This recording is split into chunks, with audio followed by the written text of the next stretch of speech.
Coverage you can count on. This is WAAY 31 News, midday. And thank you for joining us on WAAY 31 News at midday. I am Demetria Green. And I'm Chris Tatum. Breaking at midday minutes ago, the family of the man shot and killed by Decatur police filed a federal lawsuit against the city. And Steve Perkins' family also found and listed the 4 officers involved in that shooting, the towing company that repossessed Perkins' truck the night of that shooting, as well as the credit union that held the note on that truck. So WAAY 31's Dave Brazelton is right now at a Perkins family news conference that's just wrapping up. Dave, what are we learning about this lawsuit? Well, Chris, the press conference just ended just minutes ago, and as you said, Attorney Lee Merritt filed a federal civil rights lawsuit against the city of Decatur, the 4 Decatur police officers, the tow truck company, the truck operator, along with the finance company, in response to the actions that led to the death of Steve Perkins in September, and actions Attorney Lee Merritt hopes will make a change. What complete justice for this family, for this community looks like starts with criminal accountability. There's also a civil accountability for the estate of Mr. Perkins, and that's what we're getting into. But ultimately, with the lawsuit, what lies at the heart of the lawsuit and everyone's action is policy change. This is the first time that the names of the officer have been released, and before we hear the results of the criminal investigation conducted by the Alabama Law Enforcement Agency. Now, no financial amount has been disclosed, but according to Attorney Merritt, the amount will be staggering. We'll have complete coverage of the federal lawsuit, look into the lawsuit in depth, beginning this evening at 4 o'clock p.m. Reporting live from Decatur with coverage you can depend on, Dave Brazelton, WAAY 31 News. All right, thank you, Dave. Educated protesters putting the pressure on city leaders to censure Councilman Hunter Pepper. They say it's because of his recent actions, like calling his own news conferences. Decatur City Council President Jacob Latner says he's not sure how to go about censuring the councilman, but he did ask Pepper to stop. Now, this is a developing story that WAAY 31 will stay on top of throughout the rest of the day. We have several crews assigned to sort through that lawsuit and pull the pieces out and help us better understand what's in it. We will have complete coverage here on air throughout the day and on our website, WAAYTV.com. Also brand new at midday, one man is dead, another in the Jackson County Jail charged with killing him. And deputies said that this happened last night on County Road 88 in Pisgah. Deputies arrested Joshua Goolsby overnight and charged him with murder and with violating a protection order. Now, they have not released the victim's name. All we know is that he is 44 years old and it is a man. They've also not yet released who had that protection order against Goolsby. Well, the time is now 11:02. It is surely warming up out there. Yes, indeed. It has a lot to warm up from where we started early this morning. Let's check in right now with Storm Tracker meteorologist Grace Anello at midday on this Tuesday. Hi, Gracie. Hi, Chris. Hi, Demetria. Yeah, a very frigid morning, but gradually warming. Notice I said gradually, but hey, we're getting there. At very least, we have beautiful views. Take a look at the WAAY 31 Skycam network, powered by Thompson Roofing and Construction. Just a few upper-level clouds, but for the most part, it is sunshine and blue sky for us. Conditions are at least looking beautiful, and for some of y'all winter birds that like the cold, it's feeling beautiful too. 31 triple Doppler is completely dry from rain at 11:03, and will stay that way for much of the work week this week. As we head through the rest of the afternoon, we'll reach our high temperatures sitting in the upper 50s with just the slightest hint of a breeze today. Now, we will see more cloud cover move in later this evening and through the overnight hours, leaving us with partly cloudy skies. But we're still going to be quite frigid as we wake up first thing tomorrow morning. That wake up temperature, 30 degrees even. So yes, below the freezing mark, which is something to be mindful of when you're thinking of outdoor pets or plants and when you're thinking of waking up an extra minute or two early to scrape the ice off the windshield. Who came up with that? Good idea. All right, as we head later through this week and into this weekend, I am tracking some rain that will impact your Saturday night and last well into your Sunday morning. What you can expect hour by hour on future radar coming up in just a couple minutes. Thank you, Grace. And a man is in jail and a Decatur police officer is currently on leave after investigators say they got into a fight at a Walmart parking lot. Look at this video a shopper shared with us of that fight. Now, investigators say that officer was off duty and was working security at that Walmart Friday night when he spotted Marquez Lewis wanted for failure to pay child support. They say when the officer tried to arrest Lewis, he punched that officer. Well, Lewis is now charged with assault and resisting arrest. A judge set his bond at more than $31,000. Well, residents in the Bella Mina community in Limestone County now pushing back against a new quarry project due to the fear that it may damage some homes. The 200-acre project will be located across the post office. And during an emergency town hall meeting yesterday, residents said this could pose structural damage to their property and it may be too loud. This is a small and poor community that's been here a really, really, really long time. There's a lot of elderly people here, a lot of people that can't move, have no means to move, myself included. Well, people are now reaching out to state lawmakers for help. And U.S. Representative for Alabama Dale Strong says he's pushing to finish the wall at the southern border. Now, Strong did sponsor a new bill which would release more than 20,000 pieces of border wall from storage. He says that building that wall would prevent deadly drugs like fentanyl from entering the country. The threats that are before America right now are like none other, and I want to be sure the best thing we can do is to be ready, and that's exactly what I have preached in my time that I've been there, and North Alabama plays a large role in that. Now, keep in mind, President Biden must approve this bill before those sections of wall can be released. And now to former President Donald Trump and his federal election interference case, as ABC's Rena Roy tells us about a rare request to the Supreme Court. The special counsel is calling it an extraordinary request. Jack Smith, investigating former President Trump's role in the January 6th attack, now asking the Supreme Court to decide whether Trump has immunity. A lower court already rejected Trump's claim of absolute immunity. Judge Tanya Chutkin writing, "Being president does not confer a lifelong get-out-of-jail-free pass." But Trump appealed that ruling, and the appeals process could delay the trial, possibly putting it past the 2024 election. By going straight to the highest court with his request, Smith is bypassing the appeals court, saying a cornerstone of our constitutional order is that no person is above the law. Such a request for quick consideration and quick ruling on such a major issue is highly unusual, but it is not without precedent.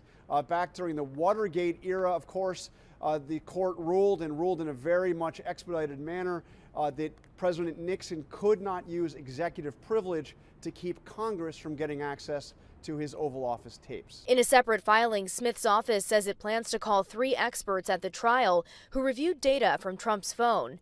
That includes periods of time when Trump's Twitter app was open during the January 6th attack, suggesting Smith's team will try to show Trump's role in communicating with the rioters. Trump's team says Smith is trying to interfere in the 2024 election.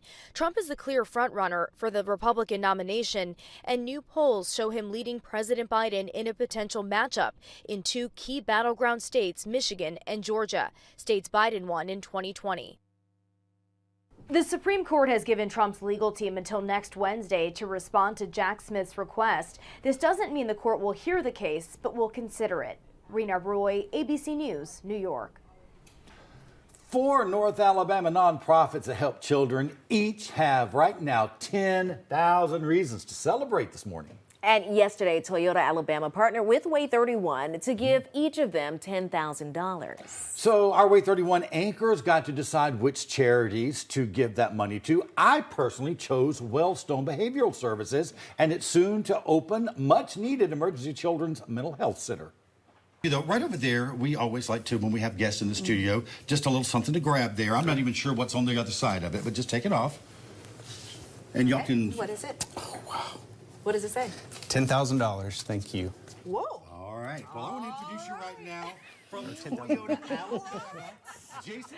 I love that. I love that. I love that. They look so shocked. Just look at Karen's face right there. I love her reaction. This is why we do this. So Buds Building Up Down Syndrome, as well as Village of Promise, also got $10,000 each. But make sure you stay with us, because in the next half hour, I'll tell you about the charity that I chose and how they plan to use their gift to help children. And boy, were they surprised too. Yes, they were. And one toy maker is taking action before the holidays, but it's not how you think. Was the Federal Reserve meeting today what experts predict could happen regarding interest rates? Plus, a gradual warm-up and sunshine today, but below freezing temperatures to start tomorrow. What you can expect for your rest of your Tuesday and your Wednesday coming up. Coverage you can count on. You're watching WAAY 31 News, midday.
Welcome back. The time is now 11:12 and new at midday, just 2 weeks before Christmas. And people who work for toy maker Hasbro are now bracing for the unemployment line. The company announced yesterday it's laying off 20% of its workforce. Now it expects another round of layoffs in 6 months. And get this, Hasbro already laid off 800 workers earlier this year.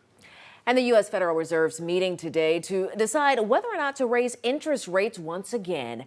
Now, many economic experts predict that this will not raise them and that it could start lowering them soon. The Fed has raised rates several times for the past couple of years to help drive down inflation. Expect the first rate cut until June of 2024, and we expect 100 basis points of total rate cuts through the year. And the Fed's funds rate heavily influences borrowing costs for things like credit cards, mortgages, car loans, and personal loans. Electric vehicle sales may be losing their momentum. The Wall Street Journal reports sales growth has slowed, and some dealers now have a several-month supply of electric vehicles on their lots. The concerns dealers are hearing from buyers, worries about range and lack of charging options. And still to come, Elon Musk petitions the Supreme Court about violations against his First Amendment rights.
Welcome back. The time is now 11:16, and a federal jury hands down a verdict to Google over whether or not it operates as a monopoly in the App Store of its smartphone platform.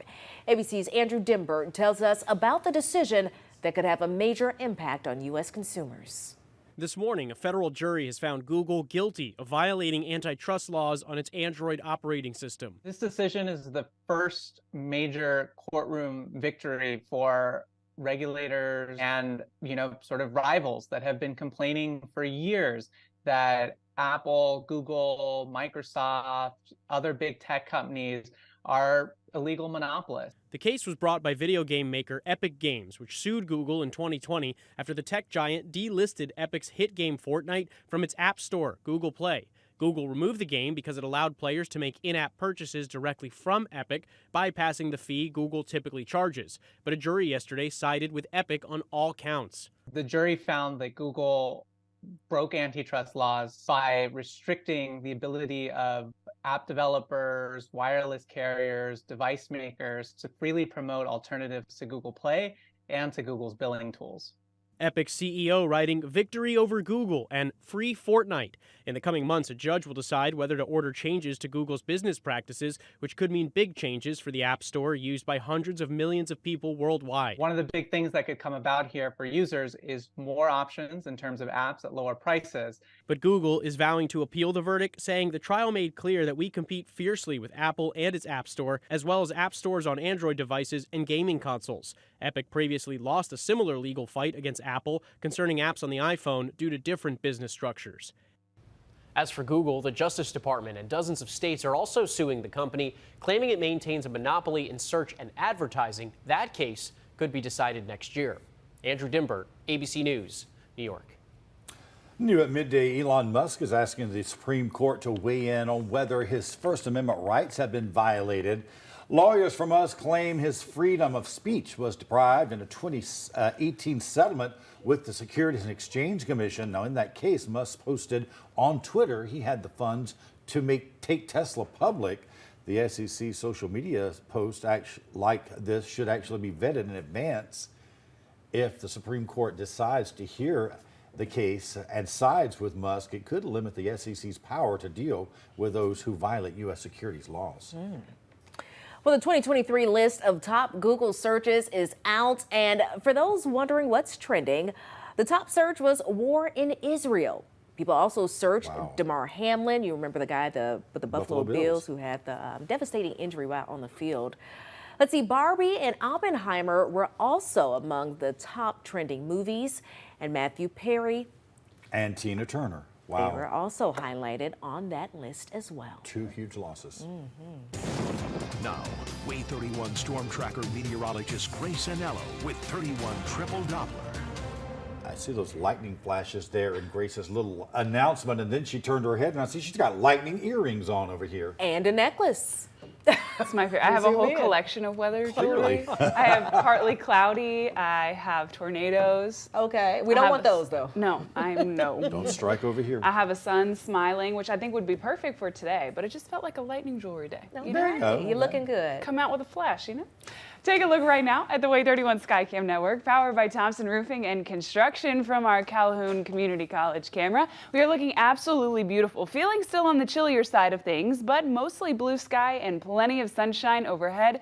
Conditions are looking absolutely lovely. 31 Triple Doppler is completely dry from rain, as it will stay for the entire work week this week. 11:20 this morning, not one drop of rain, and you can essentially copy and paste this picture for the next several days. Now, we are significantly warmer than we were just yesterday. 24 hours ago exactly, we are 11 degrees warmer than we were at this point 24 hours ago. 9 degrees warmer in Fayetteville and the same in Guntersville. So even though it still feels sort of chilly to me, we're much warmer than we were just yesterday. Where does that leave us? Well, in the 50s. 52 in Lawrenceburg, 45 only in Fayetteville, cooler on Sand Mountain, 48 in Scottsboro, 50 in Guntersville, and then back up to 51 in Haleyville. So if you're headed out for lunch to soak up some of that beautiful sunshine, bring a light jacket with you. The good news is there's not too strong of a breeze, but it does still have a little bit of a chill in the air, so a coat would be a good call. 57 degrees degrees for our high temperature today, which is right around average, and we'll keep that sunshine overhead throughout the day.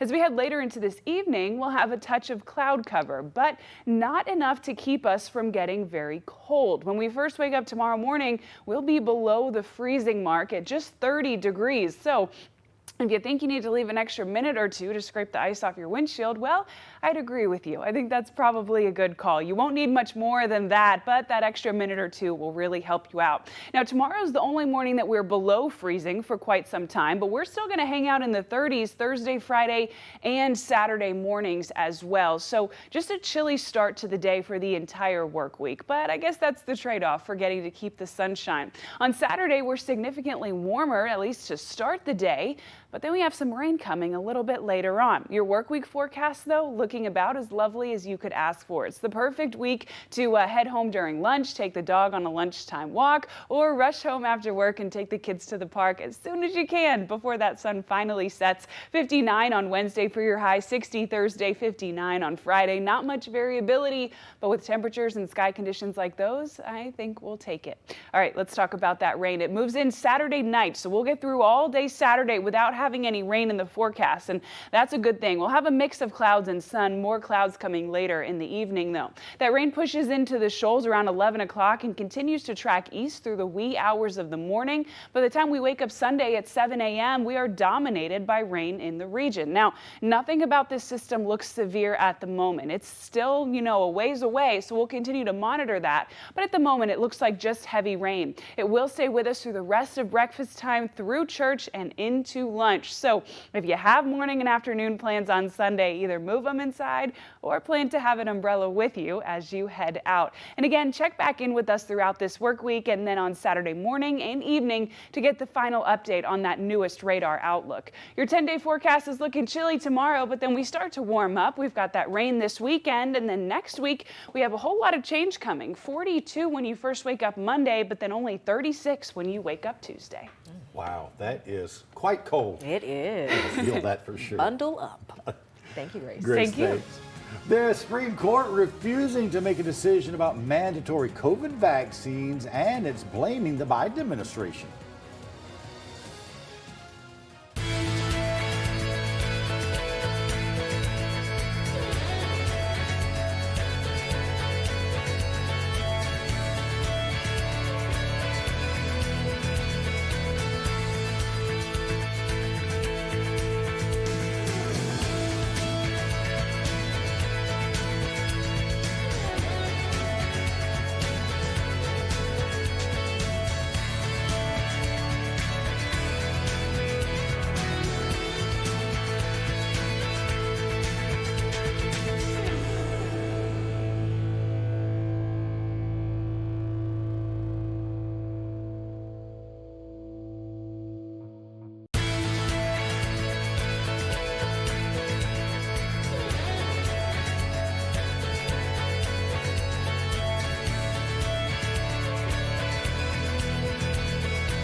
Welcome back, everybody. The Texas Supreme Court says a woman in the state cannot get an abortion under the medical emergency exception. So Katie Cox, she sued to have her pregnancy terminated, saying that her unborn baby would not survive birth. She says doctors told her continuing that pregnancy would actually threaten her chance for future fertility and even could take her own life. Well, justices called in doctors for more guidance and more on this to try to get a medical exception. However, doctors did not establish that her condition was life-threatening. Now, Cox has now gone to another state for that procedure. Well, the Supreme Court will not be hearing cases about federal government COVID vaccine mandates. 3 cases filed against a pandemic-era mandate were thrown out yesterday. The Biden administration canceled all vaccine requirements for federal workers back in May. And Ukraine's president is in the United States today. We're going to take a closer look at what he hopes to accomplish while here.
Coverage you can count on.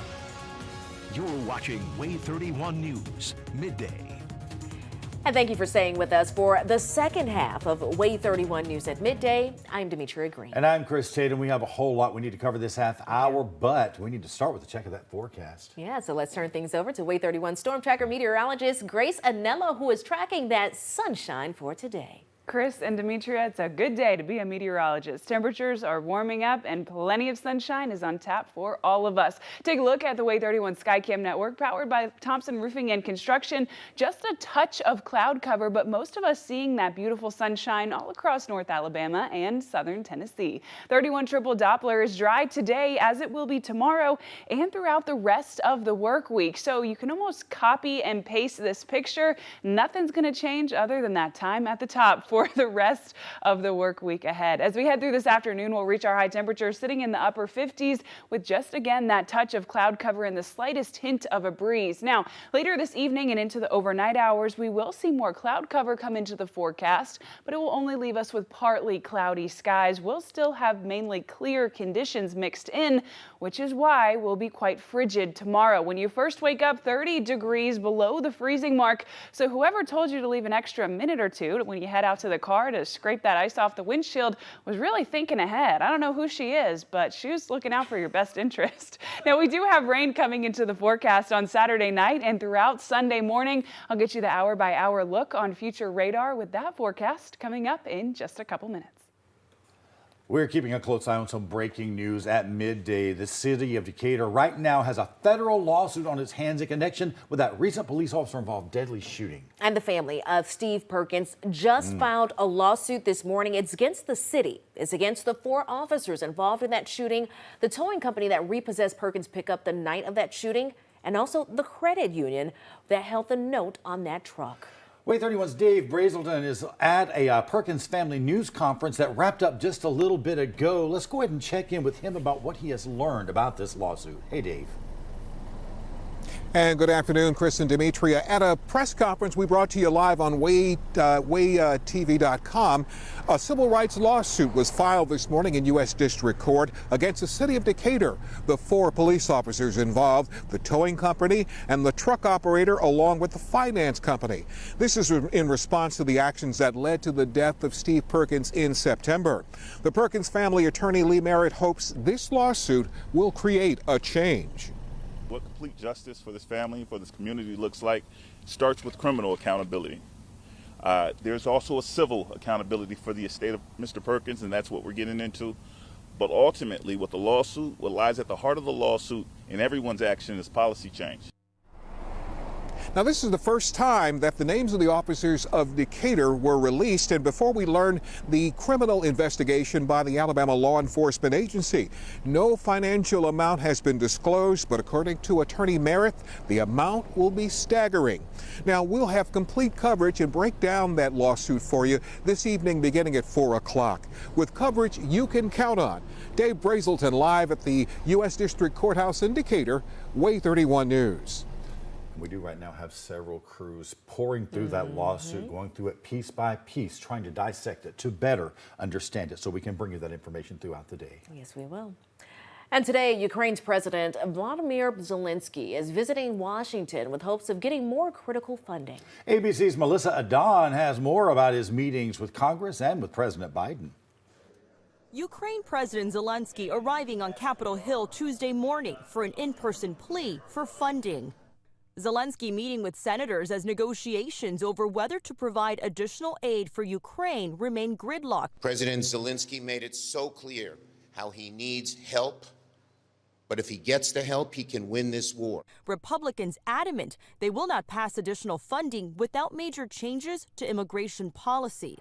Some GOP lawmakers oppose any additional aid for Ukraine at all. Zelensky yesterday at the International Monetary Fund in Washington for talks on finance. We are thankful for these, our warriors, and of course, USA partners and European partners for our air defending shield. It really helps. Meantime, the fighting in Ukraine wages on. Millions of Ukrainians reportedly losing cell phone and internet coverage after a major hacking attack knocked out the country's largest phone provider.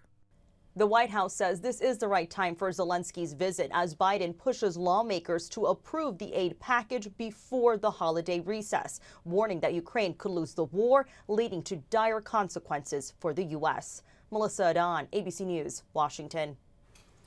And NASA crews are doing inspections on the solid rocket boosters for next year's Artemis II mission. They're inspecting 10 segments in total right now. Once they're finished, they will begin stacking those parts together with the rest of the Space Launch System. Now, those solid rocket boosters will provide more than 75% of the rocket's thrust at launch. 4 North Alabama nonprofits that help children each have 10,000 reasons to celebrate this morning, don't they? They do. That's because yesterday, Toyota Alabama, they partnered with us here at WAAY 31 to give each of them $10,000. So all of the anchors here selected a charity. I chose Harris Home for Children. They provide full-time foster care and crisis support services for kids and adults in North Alabama. Well, the nonprofit has plans to expand its services by building a new facility and include some more programs in order to help more kids. Can you do us a favor, please? Can you turn around, look at that Christmas tree? Because there may be something there for you, and tell us what it says. Okay, you can turn around and... Wow. What? $10,000. Oh my goodness, I hate my laugh. Oh, no, I love it. But yes. I also love this. Yes, so Toyota Alabama came and donated the $10,000. I just love seeing the surprise on his face. He's so excited to receive it. And we had to keep some secrets to get these folks Yes, in we here did. yesterday. That was not an easy thing either. Try to maneuver people. You hide behind this wall. You come out this time. But it was all well worth it. Now, Buds Building Up Down Syndrome, as well as Village of Promise, they also received $10,000 each. So glad that Toyota Alabama lets us be part of this every year. What a privilege and what a gift that is to us to get to be part of that. That is amazing. And one local nonprofit is celebrating Christmas by taking down their Christmas tree. Yeah, the Salvation Army dismantled its angel tree at Huntsville's Parkway Place Mall last night. Got it out. That's because, thanks to you, every single angel on it got adopted, guaranteeing nearly 2,500 Madison County children will indeed have Christmas presents under the tree come Christmas morning. We're just wonderfully thrilled that our community has stepped up to the challenge. And as you can see, our angel tree is empty. All the children have been taken, and now we're just waiting for people to return. We are thrilled folks stepped up, but we are not surprised. This is North Alabama, and somehow North Alabamians are so big-hearted, they always rise to the occasion. So Salvation Army leaders will now get those gifts ready for those little angels' parents to pick up next week.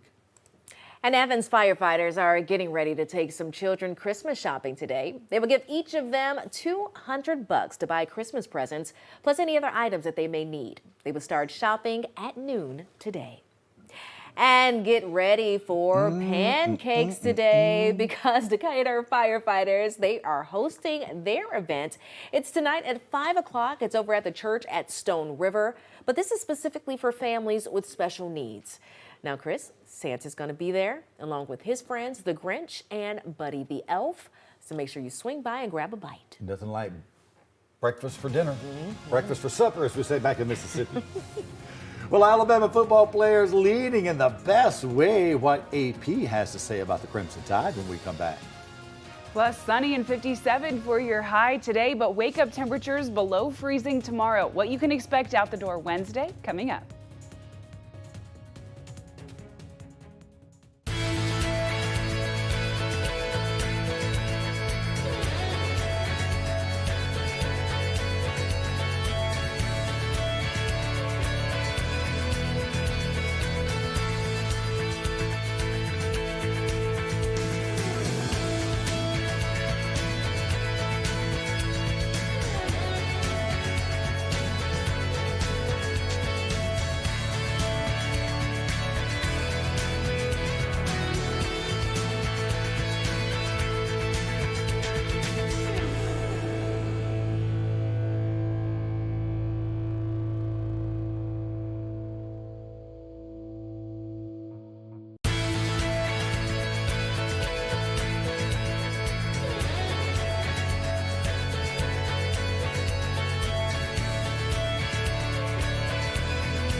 Welcome back, everybody. 11:41, and the countdown is on right now to the semifinals for the national championship. And the Associated Press, they named players for the All-American teams, and a good bit of them belong to Alabama. Yep, right there. Well, 3 players were named to the first defense. That was Dallas Turner, Kool-Aid McKinstry, and Terrion Arnold.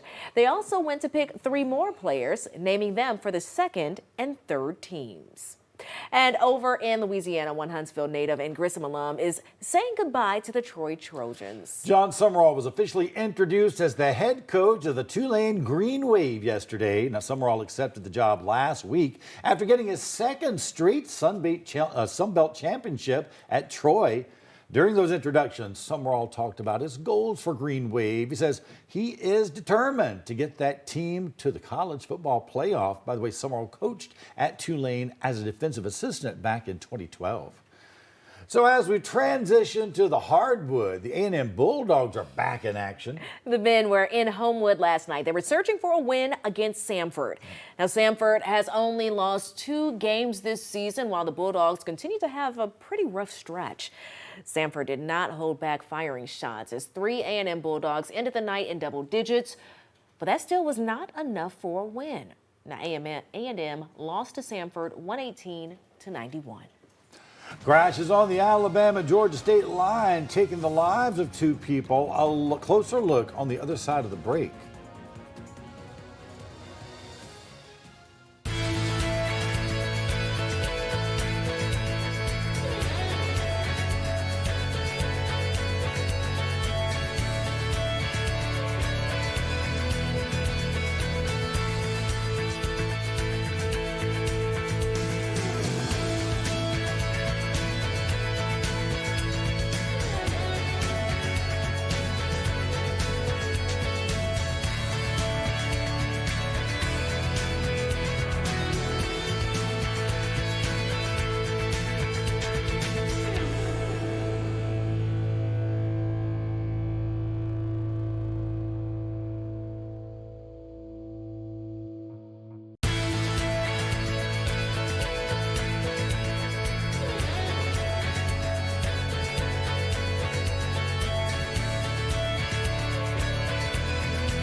Welcome back, everybody. 11:45 right now. 2 people are dead after a series of car crashes near the Alabama-Georgia line. And those crashes, they happened yesterday morning on Interstate 85. That's near exit 77 in Alabama. Now, you're looking at the aftermath there. Oh, goodness. Police say that there were 2 crashes. 1 person died in the first. And then just moments later, as cars were trying to slow down, another crash happened involving 2 18-wheelers that killed the second person. Now, right now, there's still no word on actually what caused that first crash. Wow. Well, we do have some more details on a story that we first told you about this morning. An apartment building partially collapsed yesterday, and that caused a dramatic scene in New York City. So right now, we turn things over to ABC's Derek Dennis.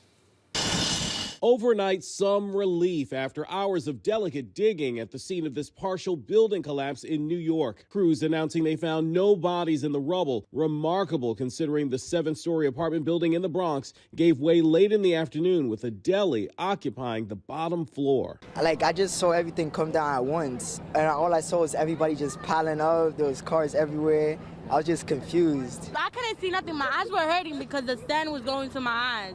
Like, it was like, I was not really seeing nothing. But it was really bad. Upstairs, this bedroom left exposed. Residents' belongings left dangling between floors. And down below, a 12-foot tall pile of bricks, metal, wood, and debris. I got home from work, and look what I encountered. I don't know. First, I'm an immigrant, and as soon as I overcome one challenge, here comes another. This cell phone video shows the moment of the collapse, a pedestrian walking one moment, then dust and debris behind him the next. Emergency crews used dogs and this drone to search for possible victims, but everyone got out in time. The investigation has already uncovered 7 building violations, none structural, but a report filed with the city back in 2021 showed serious issues.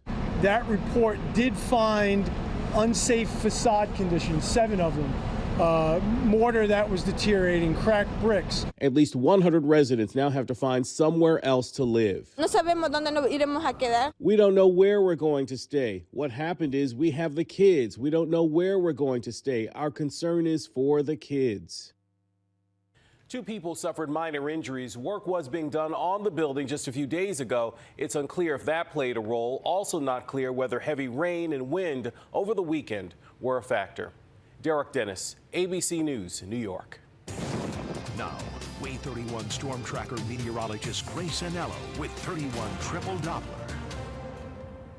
Another day of cold temperatures as well. But sunshine. Sunshine, we Always do have stay that. on the sunny side of life, my friends. I like that. There was a song, wasn't there? There sure was. Yeah, today is a beautiful and sunny day, but don't let the view deceive you. It's still quite chilly out there. Take a look at the WAAY 31 Skycam network, powered by Thompson Roofing and Construction, overlooking the Space and Rocket Center. Absolutely stunning this afternoon. Blue sky, just a touch of cloud cover, but all in all, looking terrific. 31 Triple Doppler is completely dry from rain at 11:48 this morning, and we will stay this way for the remainder of the work week ahead. So go ahead and put that rain jacket and umbrella away, but keep the hat and gloves with you because you're probably going to need those the next several mornings. At the moment, 54 degrees in Lawrenceburg, Tennessee, 50 in Muscle Shoals, 51 in Decatur, and 50 in Gunnersville. Conditions are cool, I would say on the chilly side of things. So if you're headed out for lunch, grab a light jacket to go with you, but still it's a good day to be outside and soak up all that sunshine. You're just going to want the jacket while you do it. 57 degrees for our high temperature today, which is right at average, and plenty of sunshine staying with us through the afternoon. We do have the slightest hint of a breeze, but again, it is just a hint and coming out of our south. So it's not a cold breeze, but it is helping to keep that air moving and conditions to feel nice. Now, tomorrow morning, we will have a breeze and it will be cold. When you first wake up on your Wednesday, grab the extra large cup of coffee to warm yourself up because we will be at just 30 degrees, so below the freezing mark. It's important to bring in any outdoor pets or plants overnight tonight because it will be frigid. We could even be feeling like the upper 20s. The good news is we'll keep the sunshine on tap. Now, tomorrow is the last morning where we're below freezing, but it's not the last morning this week that we'll be sitting in the 30s. Thursday morning, we're waking up at 35, Friday 36, and Saturday our wake-up temperature is again at 35 degrees. So, like we talked about, keep the gloves and the jacket with you, just not the umbrella. This weekend, though, we will have warmer temperatures on Sunday, and we're going to talk about that one in just a minute. Your high temperatures to close out the work week sitting in the low 60s and upper 50s, 59, 60, and 59 respectively to close out the work week. But take a look at all of that beautiful sunshine. Not a half bad forecast, especially for this time of year. I think we will take it. Okay, this weekend, I want to go ahead and get this on your radar early. I'm tracking rain coming into Saturday night and staying with us through Sunday. So let me be clear, you'll get through your whole Saturday without rain in the forecast. You'll have more cloud cover as we head later into the afternoon and evening, but you should be good for any outdoor plants on Saturday. However, right around bedtime, we'll start to see rain move into the shoals and then continue to track east throughout the wee hours of the morning. When you're first waking up Sunday at 7 a.m., dominated by rain in the Tennessee Valley. The The good news is this does not seem severe. We're going to continue to monitor it, but at the moment it looks like just some good old-fashioned rain. It stays with us throughout the afternoon, throughout church, and well into lunchtime and beyond, and then gets out of our way just in time for the 3 o'clock coffee. So prep for some rain boots on your way to church and an umbrella on your way to brunch afterwards, because we're going to have a soggy Sunday on tap. Make sure you check back in with us on Thursday, Friday, and even Saturday so you can get the most updated future radar outlook with all of those systems. The good news is after we say goodbye to Sunday's rain, it's more sunshine on tap for the next work week. Nobody complaining like about that. Not too bad, And right? still cold. Yeah. Perfect. Thank you, Grace. Thank you. Do you need some extra cash for the holidays? You can play your odds just across the state lines.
Welcome back, everybody. 11:55 right now, and just in time for Christmas. That Powerball jackpot is climbing, and it's climbing quickly. And you can bet that's enticing some North Alabamians across state lines right now to get those tickets. Right now, that jackpot is up to a whopping $500 million, and the next drawing is tomorrow night. And people in Falkville are getting ready to welcome Santa to town tonight at their Christmas parade. That parade will step off at 7 o'clock over at South Park. Now, the route would wind its way towards Falkville High School before looping right back to the park. Keep in mind that tonight is the town's first Christmas parade, so this is exciting. That's over there in Amberculic country. It is. Amberculic country. Over yonder. I love it. And remember that we do have a full list of Christmas parades all across North Alabama that's available on our website, WAAYTV.com. So go over there and check it out. Yep. And you know what? The perfect night to be out at a parade. Weather conditions will be beautiful. Right. Feels Christmassy too. It sure does. Take a look at Max 1 at the rest of your Tuesday afternoon. Our high temperature will be 57 degrees with a mix of clouds and sunshine, and more cloud cover coming in later this evening. We're chilly tomorrow, waking up at 30 degrees. Then we'll close the day with a mild 60. That's exciting. Well, 59, but I rounded. Yeah, round up. Round up. You always got to do that, right? 59, rounding to 60. Yeah. Absolutely. Well, remember that WAAY 31 gives you 24/7 coverage that you can count on from local news, breaking news, and severe weather. Our next newscast at 4 o'clock this afternoon. We sure hope you'll come back and watch. Have a great afternoon, everybody.